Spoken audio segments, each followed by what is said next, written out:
Iran ইসরায়েলের যুদ্ধের পরিপ্রেক্ষিতে সাধারণ মুসলিম হিসাবে আমাদের করণীয় কি? ইরান ইসরায়েলের যুদ্ধের প্রেক্ষিতে শুধু নয়, বর্তমান জমানাতে অনেক ঘটনা প্রবাহ আছে, যে ঘটনা প্রবাহে আসলে আমাদের প্রপার কোনো ডিসিশন নেওয়া সবসময় ইজি নয়, বরং ধোঁয়াশায় পরিপূর্ণ এবং ফিতনায় পরিপূর্ণ। কিয়ামতের আগে আসলে ফিতনা এমনভাবে পতিত হবে, ধোঁয়াশা বিভ্রান্তি এমনভাবে ছেয়ে যাবে যে আমরা আসলে সিদ্ধান্তহীনতায় ভুগতে হবে, এবং সঠিক এবং বেঠিক সিদ্ধান্ত বের করে আসা, সঠিক এবং বেঠিক পথ নিরূপণ করা, এটা কঠিন একটা ব্যাপার হয়ে দাঁড়াবে।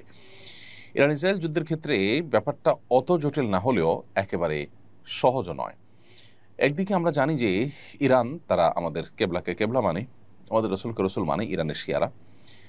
অপরদিকে আমরা এও জানি যে শিয়াদের একটা গ্রুপ, তারা ইসলাম থেকে খারিজ হওয়ার মতো বিশ্বাস লালন করে।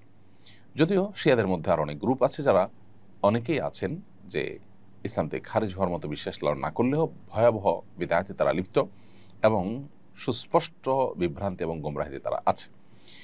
এ ব্যাপারে সারা বিশ্বের আহলে সুন্নাহ ওলামা ইকরামের কারোরই কোনো দ্বিমত নেই। চার মাযহাবের সমস্ত ওলামা ইকরাম এবং আপনার সমস্ত আইম্মা হাদিস মুহাদ্দিসিন সবাই প্রায় একমত। এটা একটা বাস্তবতা।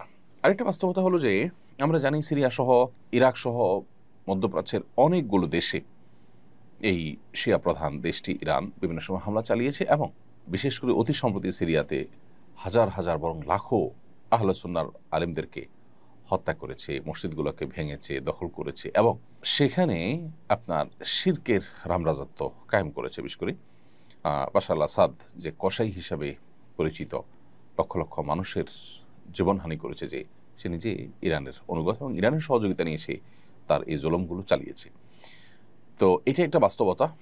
আবার ইহুদি রাষ্ট্রটির যে জুলুম দীর্ঘকাল পর্যন্ত ফিলিস্তিন সহ গোটা মুসলিম বিশ্বের বিরুদ্ধে যে ভয়াবহ এবং সবচেয়ে খুল্লম খোলা শত্রুতায় লিপ্ত, এটা তো আজকে নতুন নয়। এবং কোরআনে কারিমে আল্লাহ বলেছেন, আল্লাহ তাজিদান্না আশাদ্দান্নাসে আদাওয়াতান লিল্লাযিন আমানুল ইয়াহুদ, ইমানদারদের সবচেয়ে বেশি কঠোর শত্রুতা করতে দেখবেন ইহুদিদেরকে, হে রাসূল, এবং এরপরে যারা মুশরিক তাদেরকে। আজও আমরা দেখছি যে আমাদের পার্শ্ববর্তী দেশের মুশরিক দেশ এবং এই ইহুদি দেশ, উভয় দেশ পৃথিবীর যে কোনো প্রান্তে মুসলমানদের বিরুদ্ধে তারা ঐক্যবদ্ধ এবং সবচেয়ে বেশি সোচ্চার। তো এই জন্য যারা আমাদের আহলে কেবলা নয়, সেই ইহুদিদেরকে এক সাইডে রাখলে অবশ্যই শিয়ারা, যারা আমাদের কেবলাকে কেবলা মানেন, যাদের সাথে আমাদের অনেক দিক থেকে মিল আছে, তারা আমাদের সন্দেহাতীতভাবে আমাদের বহু কাছাকাছি, সেই জায়গা থেকে তাদের প্রতি আমাদের সিম্প্যাথি, তাদের প্রতি আমাদের সমর্থন থাকার কথা সূরা রুমের মূলনীতির আলোকে।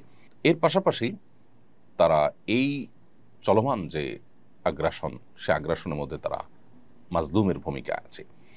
সেই জায়গা থেকে আমরা মাজলুমের পক্ষাবলম্বন করাটা, এটা হলো আমাদের জন্য সবসময় কর্তব্য। আমরা কোনো অবস্থাতে জালেমের সহযোগী বা জালেমের সমর্থন, এটা আমরা কোনো অবস্থাতে করতে পারি না।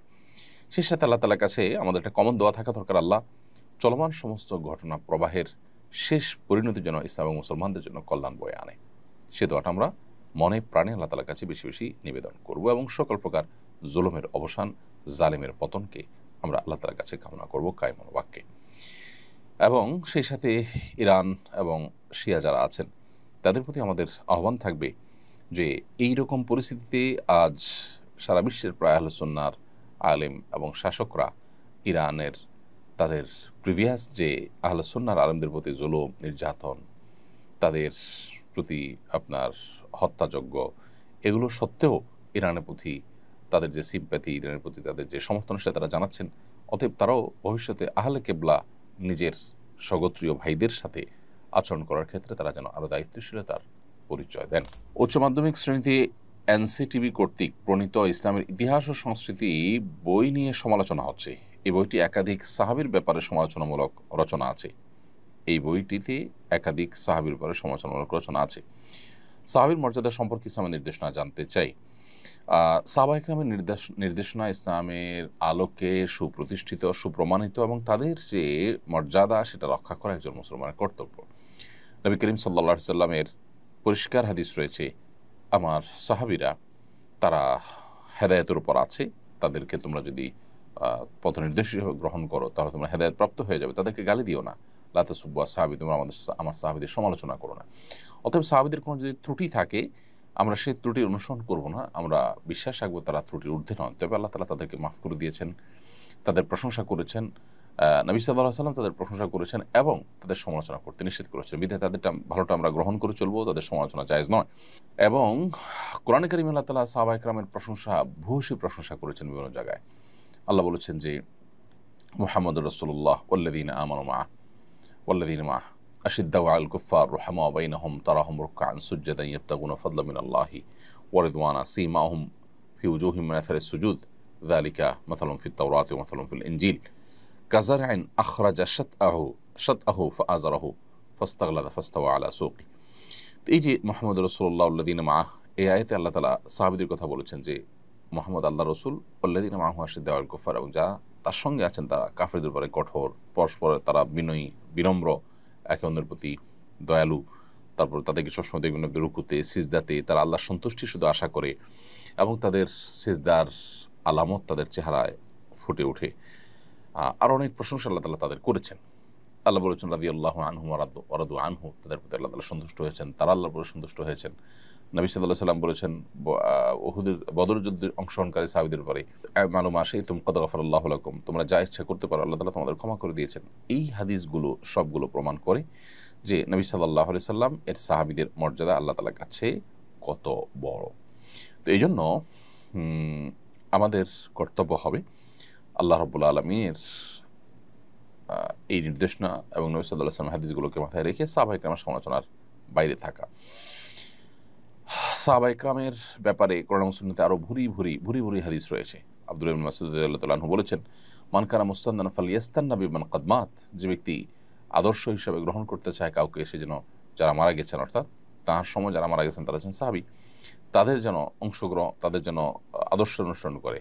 উলাইকা আসহাবু মুহাম্মাদিন সাল্লাল্লাহু আলাইহি ওয়াসাল্লাম, তারা মুহাম্মদ সাল্লাল্লাহু আলাইহি ওয়াসাল্লামের সঙ্গীরা ছিলেন, সাহাবীরা ছিলেন।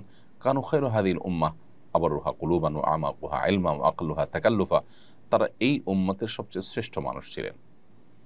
তাদের অন্তর ছিল সবচেয়ে পবিত্র, সবচেয়ে এলেমের দিক থেকে তারা গভীর ছিলেন, জ্ঞানের দিক থেকে, এবং লৌকিকতার দিক থেকে সবচেয়ে কম ছিলেন তারা।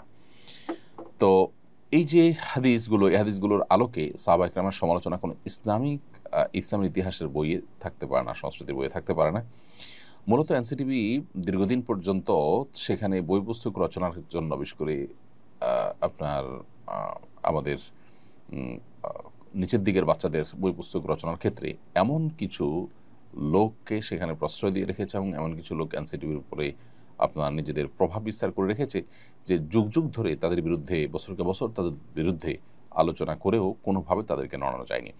ইসলাম শিক্ষা এবং ইসলামের ইতিহাস বইয়ের লেখার ক্ষেত্রে এমন এমন লোক রাখা হয়েছে, যাদের মধ্যে এমন লোক আছে যারা হাদিস অস্বীকার করে, হাদিসকে স্বীকারই করে না, যারা মুসলমানই না, এরকম লোককে রাখা হয়েছে, এবং যাদের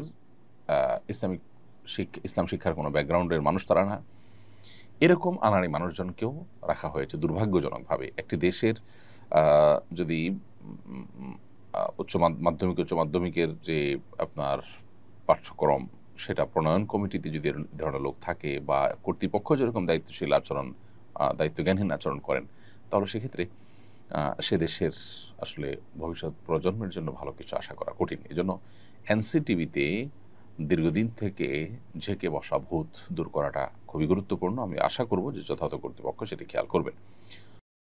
আস-সুন্নাহ ফাউন্ডেশন, উম্মার স্বার্থে সুন্নাহর সাথে।